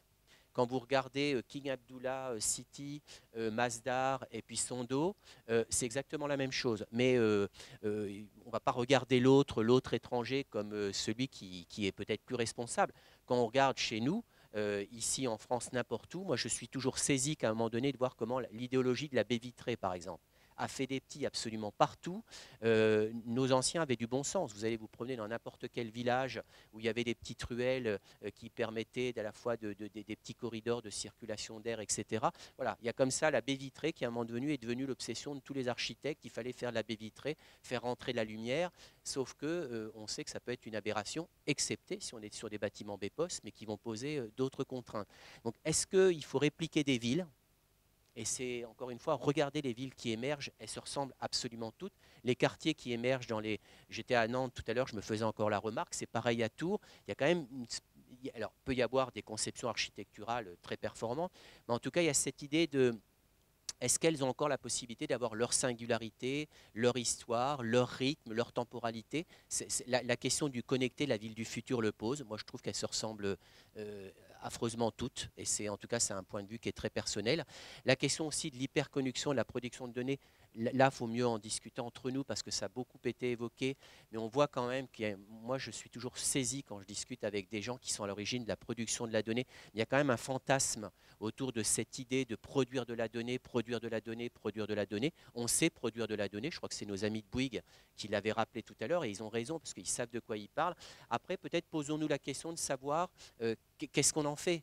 C'est bien qu'il y ait une avocate qui ait été présente parce qu'elle pose aussi le cadre justement de cette donnée, qui la détient, qui la possède. Le risque, tu as évoqué tout à l'heure Microsoft, mais il y a eu des polémiques avec des villes où c'était notamment Google, je crois, qui mettait à disposition tout un tas de systèmes techniques, mais la contrepartie, c'est que les gens ou la collectivité devaient s'aliéner à des systèmes qui la rendaient extrêmement dépendante.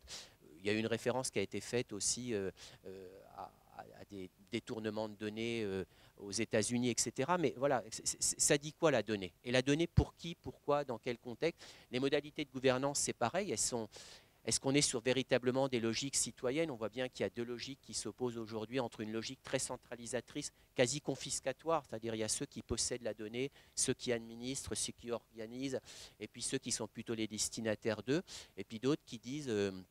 Il faut plutôt être sur des logiques citoyennes, de participation, de débat, etc.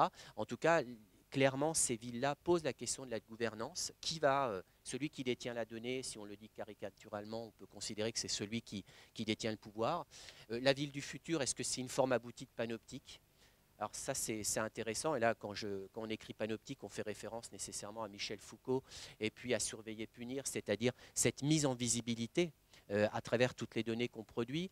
Alors nous, très souvent, nos amis ingénieurs nous disent « Ouais, mais on entend ce que vous nous dites sur ces questions d'énergie, de numérique. » Mais enfin, les gens sont complètement irrationnels parce que leur téléphone, leur carte bleue permet de les pister absolument partout. Ce qui est vrai. cas s'il y a des ingénieurs, je crois que vous êtes encore là, vous pourrez nous confirmer que évidemment on a tout un tas d'outils qui font qu'on est pisté.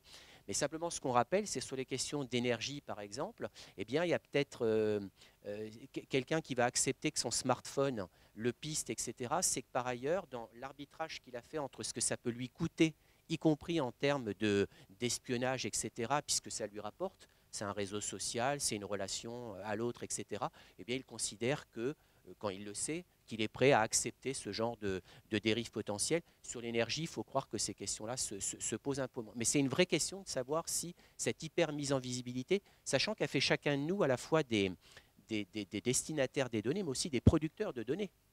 Ce qu'on rappelait tout à l'heure. Aujourd'hui, on a possibilité, avec nos smartphones, de mailler un territoire, de renseigner, etc., sur un accident, sur une problématique de trafic. Et puis la dernière, et moi je me tairai après, mais est-ce que ces territoires-là sont des territoires plutôt qui vont vers... On a beaucoup parlé de villes désirables, de villes apaisées, ou bien est-ce qu'on est sur des territoires qui sont potentiellement des territoires de conflit? Quand ont émergé tous les gate communities, les quartiers un peu sécures, etc. Alors, du point de vue de celui qui y habite, il est certainement très rassuré d'être dans un espace qui est à peu près préservé, à tout point de vue, la trame verte, le rapport à l'autre, tout un tas d'équipements. Et puis en même temps, les territoires tels qu'on les décrit, ce sont aussi des populations qui, pour tout un tas de raisons, pécuniaires, parfois de choix, etc., sont un peu exclues de ces territoires-là. Et c'est comment ces villes-là vont aussi trouver le moyen d'être des territoires qui, ça a été dit aussi à plusieurs reprises, les populations les plus fragiles, les plus précaires, etc., indépendamment des non-appétents à la technologie, qui n'ont peut-être pas envie de... En tout cas, il y a tout un tas de questions qui restent soulevées et qu'on pourrait résumer à quelle ville veut-on et quelle place on souhaite donner à la technique. Et j'ai perdu le nom de ce chercheur américain qui disait, est-ce qu'il faut humaniser les technologies ou technologiser l'humain? Et la question, elle est là. Alors c'est vrai que ça peut paraître tarte à la crème, mais voilà, c'est quelle ville veut-on? Et dans cette ville-là, est-ce qu'on concède ou on délègue complètement la technologie, nos modes de vie, ou est-ce qu'on considère comme une logique servicielle? On entend tous nos interlocuteurs nous parler d'apporter du service. Moi, je ne suis pas toujours certain que le service, ce soit les gens qui en soient à l'origine, à la demande. Parfois, c'est un service concret, mais bon, ça c'est... Chacun est dans son rôle. Donc voilà, il y a des sujets en tout cas qui font que ce débat-là, il est loin d'être clos. Peut-être débat plutôt avec la salle, si jamais il n'y en a pas, je rajouterai des choses. Très bien. Donc oui, je vais vous passer le micro. Juste deux petites choses, parce que donc, dans les données macro-démographiques que vous avez données, vous n'avez pas du tout évoqué la question des concentrations côtières. C'est-à-dire qu'il y a un chiffre qui me semble assez important aussi à prendre en compte, c'est celui du fait que une très forte proportion, alors je ne sais plus exactement quelle proportion, mais de la population vit sur des zones côtières. Et donc là, évidemment, il y a d'autres enjeux qui sont liés évidemment à l'élévation du niveau de la mer. Et puis donc il y a autre chose qui est associée aussi, c'est bien sûr la question du réchauffement climatique, et donc avec les fameuses migrations climatiques. Ça veut dire que dans votre exposé, peut-être y a-t-il aussi quelque chose d'important qui est... vous avez bien souligné qu'on a de bonnes raisons finalement à un moment de se regrouper. Donc il y a plein d'exemples historiques. Alors on peut se regrouper pour se protéger, aussi parce qu'on a besoin d'être ensemble, parce qu'il y a des activités économiques, parce qu'il y a de la ressource en eau, en énergie, en minerais, en tout ce qu'on veut. Et puis à un moment donné, et donc ça c'est un peu les préoccupations que vous avez aujourd'hui, c'est-à-dire que des villes ont pu avoir de bonnes raisons d'être villes, et puis aujourd'hui, de moins bonnes raisons. En tout cas, il y a des choses qui ont changé, il y a des industries qui ont disparu, mais il y a encore des gens qui sont regroupés, en quelque sorte, et qui peuvent être en grand nombre. Et donc, mais une ville, ça ne se déplace pas comme ça. Et donc, il y a quelque chose qui est peut-être important, et d'ailleurs, je crois que vous le prenez en compte dans vos diagnostics de ville, urbain, c'est qu'une ville qui pourrait ne plus avoir de raison d'être à un tel endroit, peut avoir encore de bonnes raisons, parce que justement, elle est issue de tout un tas de strates, d'histoires. Elle peut avoir évidemment cette dimension d'un patrimoine historique. Et donc, une bonne façon de résoudre ce qui peuvent être des dysfonctionnements, c'est de s'intéresser à ce qui est son attractivité. Donc, c'est tous ces lieux qui se succèdent, qui changent évidemment d'affectation, de fonction, etc. Voilà, donc ça, c'est des choses qui sont peut-être, enfin voilà, sur la question de et si effectivement il y a une population qui se déplace parce que la mer se déplace, voilà, que se passe-t-il par rapport à toutes ces problématiques? Voilà. Donc, mais je vais passer la parole à la salle puisque vous avez peut-être aussi des questions. Donc je fais circuler le micro. Donc l'idée, hein, c'est que vous puissiez effectivement, le fil ne va peut-être pas jusqu'au bout, mais voilà, c'est pour la captation. Voilà. Je vais tenter une question tarte à la crème parce que j'avais pas eu le temps de réfléchir à ça. J'ai lu, je sais même plus où j'ai lu, que la révolution numérique, là on se remet en perspective, hein, que la révolution numérique était la plus grande révolution depuis le néolithique. Au regard un peu de du tableau là, chronologique que vous nous avez brossé, qu'est-ce que vous pensez de cette affirmation à l'emporte-pièce, très rapidement? Est-ce qu'il y a une autre question à prendre à la volée pendant que le micro est par là? Ou est-ce que je repasse la parole à nos intervenants? Oui, vous en avez une. Quand on pose la question quelle ville on veut, je me dis mais qui c'est qui décide Brick Buzzer pour avoir été élu, pour avoir travaillé pour des collectivités, c'est l'architecte qui décide, c'est quand on fait le PLU, ben voilà, on prend des données locales et puis en final on avance, et puis qui a décidé? Voilà. Et puis ici, non, non, j'ai cru que vous vouliez la parole aussi. Non. C'est bon. Alors je vous redonne le micro pour répondre à tout ça. Sur la révolution numérique, enfin, je sais, moi j'entends ta question, c'est vrai qu'on se la pose. Je vais répondre de manière un peu ironique, mais moi j'ai l'impression qu'en fait, c'est chaque fois la période qu'on vit qu'on considère être comme celle qui est la plus en rupture ou la plus différente. Je pense que si on avait interrogé des gens qui vivaient d'autres formes de révolution ou d'autres formes de transformation, de mutation profonde, ils auraient vraisemblablement regardé dans le passé en se disant c'est la plus importante qu'on ait connue. Ceci étant, et Maxime, tu l'as souligné tout à l'heure, tu as parlé de la question des temporalités du rythme auquel les choses se faisaient. Ce qui change sur le numérique par rapport à ce qu'on a pu dire sur la révolution industrielle qu'on associe bien évidemment au développement de l'habitat, du développement du territoire, aussi des nouveaux process de travail. C'est vrai que sur le numérique, il y a un rythme ça se fait sur une petite période, quoi. Encore une fois, pour les plus anciens d'entre nous, on a connu le Minitel. Et on voit bien, enfin quand je dis le Minitel, c'est juste pour dire qu'on voit bien comment en très très peu de temps, ça va extrêmement très vite. Après, dire que c'est la révolution la plus importante depuis, moi je ne saurais pas véritablement répondre à cette question. Mais je pense qu'on aime bien dire qu'on vit la révolution la plus importante. Moi, j'ai souvent dit ça sur tout un tas de sujets en disant c'est en ce moment que ça. Je dis à mes filles que la musique que j'avais moi dans ma jeunesse, c'était la meilleure, et vraisemblablement qu'elles diront la même chose de la leur à leurs propres enfants. Mais par contre, sur la deuxième question, tu veux peut-être répondre sur le numérique? Attends, je suis en train de... C'est quoi déjà la deuxième question? Si c'est... Ouais. Ouais. Alors, moi... Non, alors voilà, vous avez raison. C'est une bonne question que vous posez. C'est une bonne question. En tout cas, je pense que c'est vrai pour Maxime. L'idée dans le propos qu'on tient, c'est pas disqualifier ceux qui sont détenteurs d'une compétence et qui, via cette compétence, participent de l'aménagement du territoire, etc. Mais et ça revient à cette remarque qui a été faite à plusieurs reprises sur la question des compétences. Il y a déjà un changement profond. C'est que la manière dont les choses vont se mettre en place dans leur déclinaison, dans leur application, ne pourra plus se faire, notamment à l'aune de ces nouvelles technologies qui mettent en visibilité de manière un peu, et j'exagère le terme, confiscatoire par les élites, par ceux qui sont en charge d'eux, comme ça a pu se faire par le passé. Ça, c'est incontestable. C'est parce qu'on est dans une société beaucoup plus de démocratie dite participative. En tout cas, on a cette idée de dire qu'il y a possibilité, via du tissu associatif, via de la mobilisation, eh bien de non pas contester la logique de l'expert, mais en tout cas d'en opposer une autre qui est celle du citoyen lambda. Donc ça, c'est déjà pour dire qu'il y a un élément de contexte sociologique, c'est que, tout comme la politique, peu importe qu'on soit un fan absolu, parce qu'apparemment il y a beaucoup de fans de Macron, ou qu'on soit dans la détestation, il n'empêche que voilà quelqu'un qui met en œuvre une autre façon de penser la politique et le rapport aux politiques. Donc on peut dire c'est la connerie, ça ne durera pas, ou être complètement enthousiaste.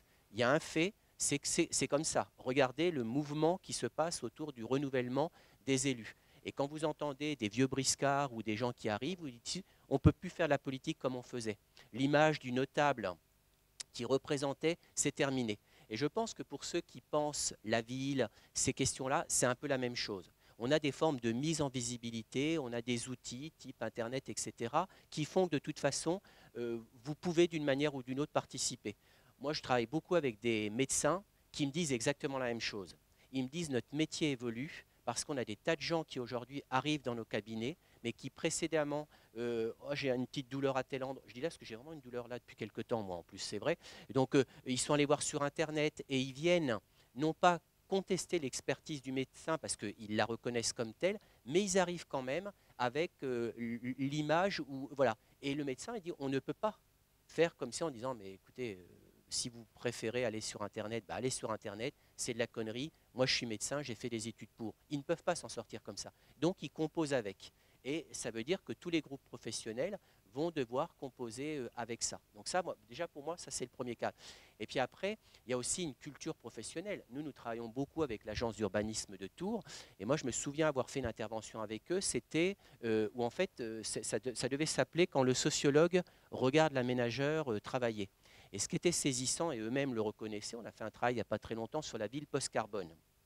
Et ils avaient imaginé un scénario de territoire post-carbone qu'ils avaient complètement assumé, mais dans leur territoire, eh bien, les gens consentaient à ne plus utiliser leur voiture personnelle, les gens faisaient une promotion de tout ce qui était circuit court, les gens faisaient la promotion de tout ce qui était mutualisé, par exemple des services tels que les laveries automatiques, c'est-à-dire qu'on acceptait de ne plus avoir son lave-linge et son sèche-linge personnel, mais dans ces espaces-là, on acceptait eh bien, de partager, de mutualiser. Et des exemples comme cela, il y en avait plein. On accepte vraiment tout. Et en fait, quand nous avons mené l'enquête sociologique, il y a eu énormément de résistance de la part des gens qui disaient mais je ne suis pas sûr d'avoir envie de partager le même appareil pour faire mon linge, indépendamment des éléments de, on va dire, d'intimité sur la lingerie, etc. Il y avait des choses comme ça. Et quand on discutait avec ces aménageurs qu'on connaît bien, ils nous expliquent, ils nous disent, bon, on a notre culture professionnelle, on a notre façon de penser le territoire, on a notre façon de penser que les gens vont adhérer à ce qu'on met en œuvre. Donc, c'est une façon pour moi de vous dire, il y a certainement un pas de côté aussi, on parle beaucoup de changement de paradigme, mais certainement dans la manière de penser son métier, ils continueront à être à la manœuvre, à faire, à suggérer, à porter, à accompagner, mais clairement, il faudra, beaucoup plus intégrer le destinataire de tout ça, l'occupant du territoire, l'acteur, etc., l'utilisateur, l'usager. Et puis deuxièmement, aussi intégrer que ce même usager destinataire, eh bien, de temps en temps, au-delà du débat public classique qui a lieu et qui ne sert pas toujours à grand-chose, eh bien, prennent part et viennent contester. Toutes ces formes de manière de penser et de mettre en application les choses sont en train de voir le jour. Enfin, on parle de plus en plus de sociétés qui sortent de leur logique un peu verticale pour entrer dans des logiques plus horizontales. Est-ce que c'est sûr? Ce n'est pas certain du tout. Mais ce qui est quand même observé de plus en plus, c'est qu'il y a cette tendance pas forcément de partir du point de vue, mais en tout cas de considérer ce point de vue-là. Et dire je ne peux plus penser l'aménagement, sortir, etc. En tout cas, il y a ceux qui vont résister, et puis ceux, après ça peut très bien se passer ou pas, mais en tout cas, il y a ces phénomènes-là qui sont un peu à l'œuvre.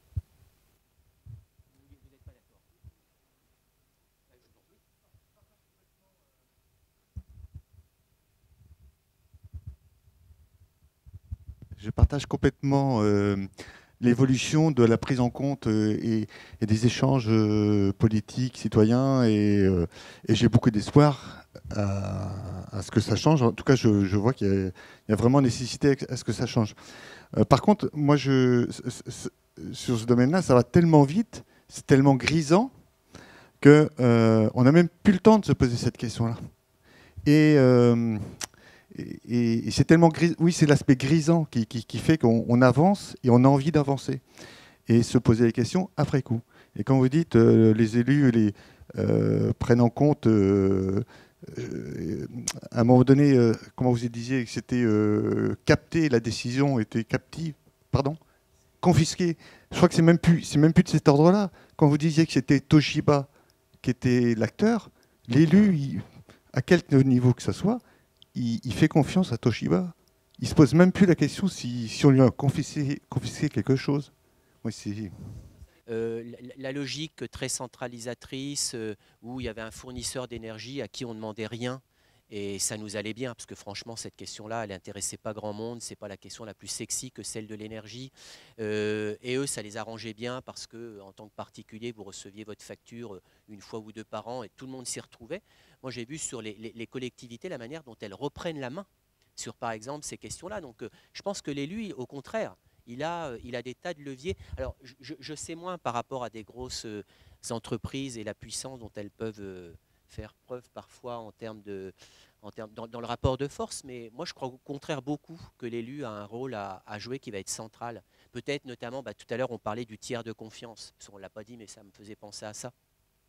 Peut-être que le tiers de confiance, ce sera encore celui qui sera cet élu qui représente le territoire, qui est aussi lui quelqu'un qui a été légitimement mis là où il est via les scrutins. Je ne sais pas, mais non, je pense qu'il a encore un rôle important à jouer. On entendait Giscard qui parlait du développement du nucléaire. Et de la manière dont il parlait en tant que chef d'État à l'époque, de décision de ce développement-là, on voyait bien qu'il ne maîtrisait rien du tout. Je vous invite à réécouter cette émission, c'était de 13h30 à 14h. C'est phénoménal. Et là, c'est pareil. Peut-être que Macron maîtrise, mais c'est pas sa compétence.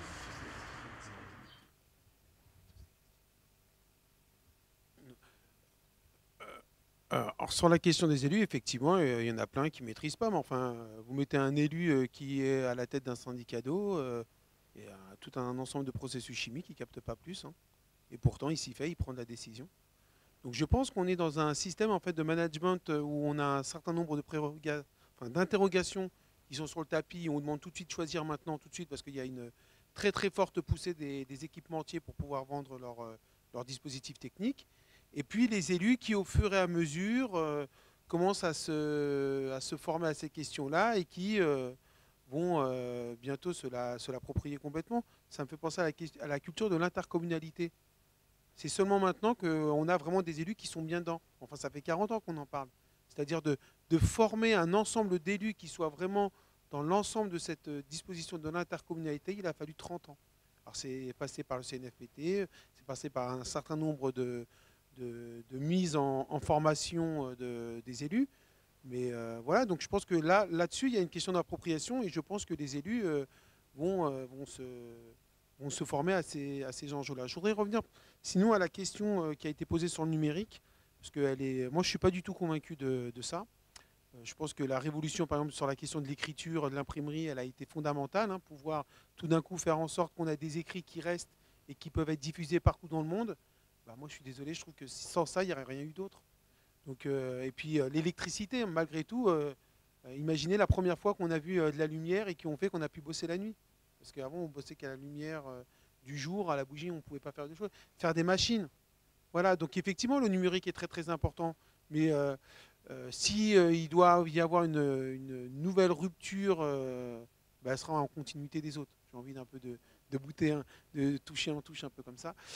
Sinon, il y avait une autre question qui avait été soulevée, mais j'ai oublié, donc... tu vois pas ? Je t'aimerais pas. Ouais, dommage.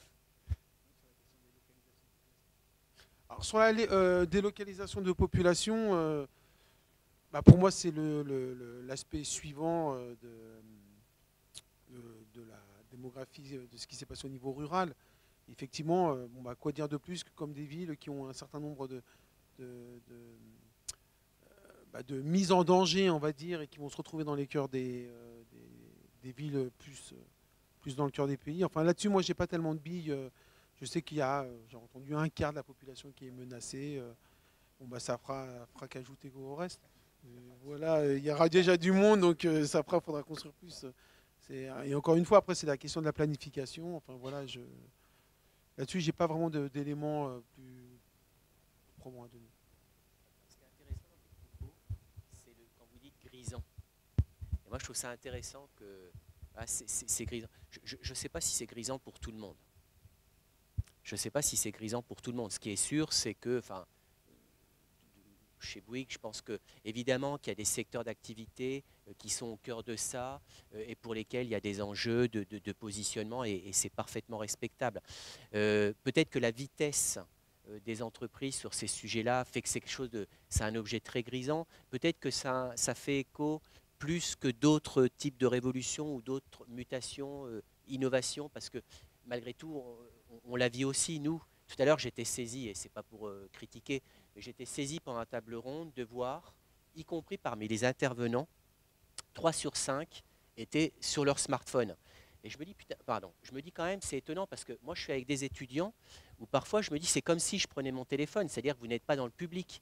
Vous êtes là, vous êtes en hyper visibilité et vous êtes sur votre truc. Mais je pense que les gens ne le font même pas en disant, les débats me font chier, c'est bon, j'essaierai un peu adroitement, comme Madame l'avocate, de dire, votre question était très intéressante, est-ce que vous pourriez la reformuler?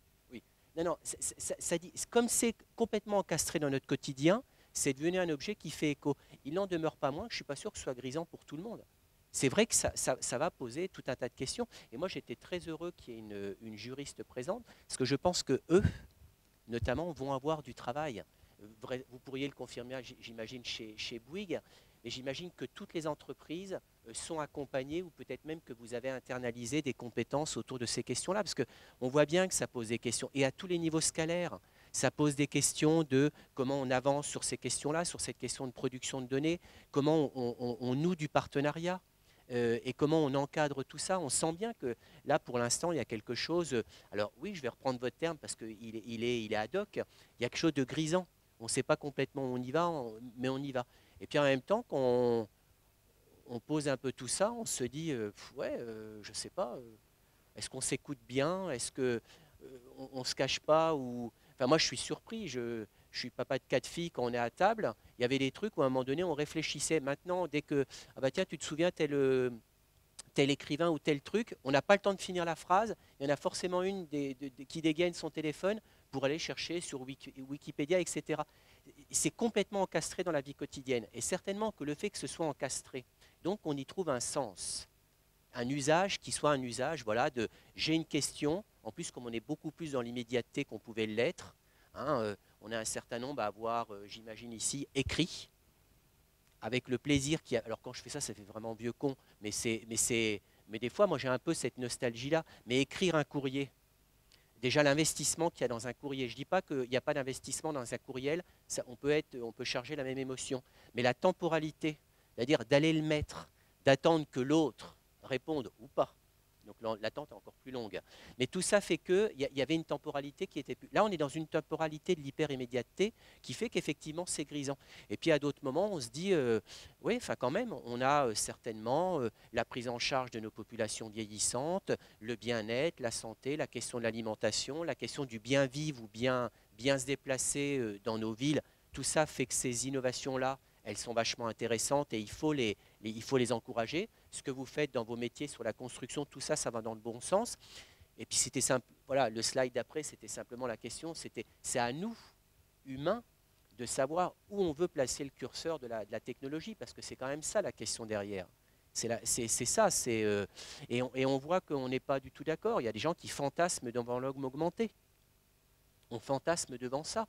Il y a tout un tas de sujets sur lesquels j'entendais là très récemment, moi je suis passionné d'une émission sur les épaules de Darwin, où il pose tout un tas de questions autour de ça, sur ce fantasme de l'immortalité. Et on croit, à travers toutes les innovations qui sont encore devant nous, parce qu'elles sont encore très nombreuses devant nous, donc il y aura d'autres révolutions qui seront peut-être encore plus importantes. Moi je suis assez d'accord avec toi, pour moi c'est l'écriture qui est définitivement un marquage dans l'histoire de l'humanité, y compris la question de la mémoire.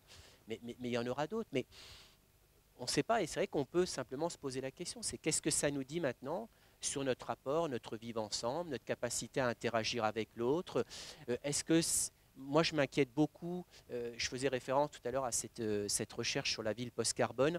Moi, j'ai été saisi parce que dans le cadre de cette enquête-là, on a interrogé des gens du cœur mésopotamien pour les gens qui sont issus du monde de l'urbanisme et de l'aménagement, puis des gens qui habitaient plus en périphérie. Et c'était saisissant. Quand on interrogeait les gens de la périphérie, donc qui pour la plupart d'entre eux habitent pas forcément là où ils l'auraient souhaité, mais le foncier est tel qu'ils ont dû s'éloigner, qui, double peine, ont un taux de motorisation qui est bien plus élevé parce qu'il faut se déplacer dans des territoires qui ne sont pas toujours très, très bien connectés, et réagir à ces péages urbains, par exemple. Dire, oui, on est vraiment perçus comme ceux qui sont les pollueurs. Et au même moment, vous interrogez des gens qui ont l'avantage, la chance ou qui ont pu résider dans l'hypercentre des villes où beaucoup de choses se passent, construire l'autre éloigné comme la catégorie repoussoir. Et c'était sur lui qu'il fallait faire porter tout un tas de responsabilités, donc c'est lui qui devait payer.